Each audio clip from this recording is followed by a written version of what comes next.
he was here, you know, like I said, it's a remarkable feeling. I'm almost speechless. Shalom from Jerusalem. For most folks on this tour, this weekend that we're spending here in Jerusalem is the moment they've been waiting for all week. We'll be visiting some of the holiest of holy sites as well as some ancient wonders, but the first stop dealt with more recent history, the Holocaust Museum. The tour guide greets the Toledo women with the Hebrew phrase meaning good morning before the group enters Yad Vashem, Israel's Holocaust Museum. This museum was inaugurated in 2005, replacing the original one that opened in the 70s. It covers 45 acres on the Mount of Remembrance in Jerusalem and is comprised of various museums, research, and education centers. Standing on a path now that is lined with trees. We call this path the Avenue of the Righteous Among the Nations. This path honors non-Jews who risked their lives to rescue Jews during the Holocaust. The museum starts above ground, but the bulk of it is underground, cut through the mountain before emerging on the other end with a spectacular view of Jerusalem. Think about it. Emotionally and physically, you are literally in the darkness going through the story. We weren't allowed to videotape in the museum, but these pictures show what it's like. 9 underground galleries to tell the Holocaust from the Jewish perspective. And at the end, the Hall of Names. That we call the Pages of Testimony. The names and personal details of millions of victims have been recorded on the pages of testimony, symbolic tombstones filled out by survivors. In each box there's 300 pages. That's 300 names are in each box. We have just managed to get 4 million names.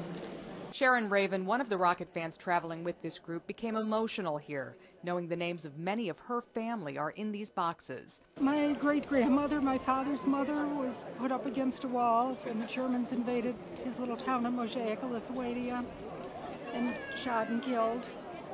His brother died several years later in the Buchenwald concentration camp. And Raven really wanted her beloved Lady Rockets to see the Children's Memorial nearby. Hollowed out from an underground cavern, it's a tribute to the approximately 1.5 million Jewish children killed in the Holocaust. Again, no cameras allowed, but these pictures show what it's like. As you walk through in darkness, the women heard the names of the children, their ages, and where they came from. The youngest member of the group, 13-year-old UT fan Macy Feldstein, became emotional here as well. Some people died that were my age, some people died that were younger that didn't even get to live their life. The UT women now become the latest world citizens to come to Israel to bear witness to the Holocaust. The University of Toledo women's basketball team's trip to Israel continues with an amazing visit to an amazing site.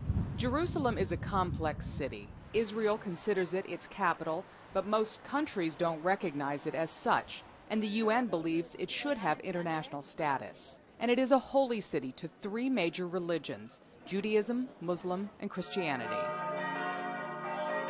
On this day, the University of Toledo women went to the holiest of holy sites for Christians, where Jesus was born and where he died. The group begins with the Via Dolorosa, or Walk of Grief. Christians believe this is the route that Jesus took, from where he was condemned by Pontius Pilate to where he was crucified.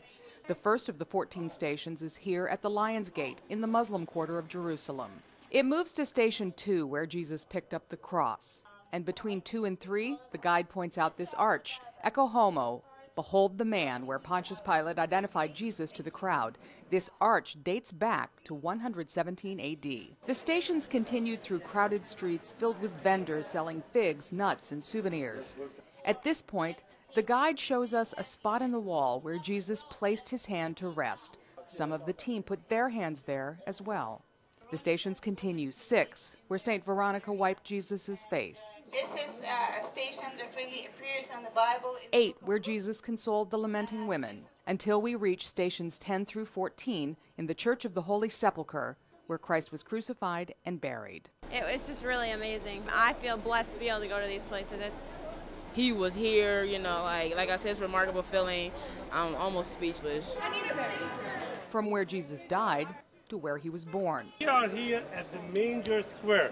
This is the city center today. The group took the short bus ride to Bethlehem and the Church of the Nativity, built over a cave many believe was the birthplace of Jesus. The exact spot is marked beneath an altar by this 14-pointed silver star. Just like I said before, it's just, I mean, we learn about it before, but we never actually got to experience it and see it. And now that it's here, it's like when you can actually see it, it like means so much more than just hearing about it. It's absolutely crazy that we had that opportunity to do that. And with all the people in the world and being one of those people that get to go and touch where he was born or where he was crucified or places of that matter, it's phenomenal. It's a great experience. Yet another memorable experience these young women will carry with them for a lifetime.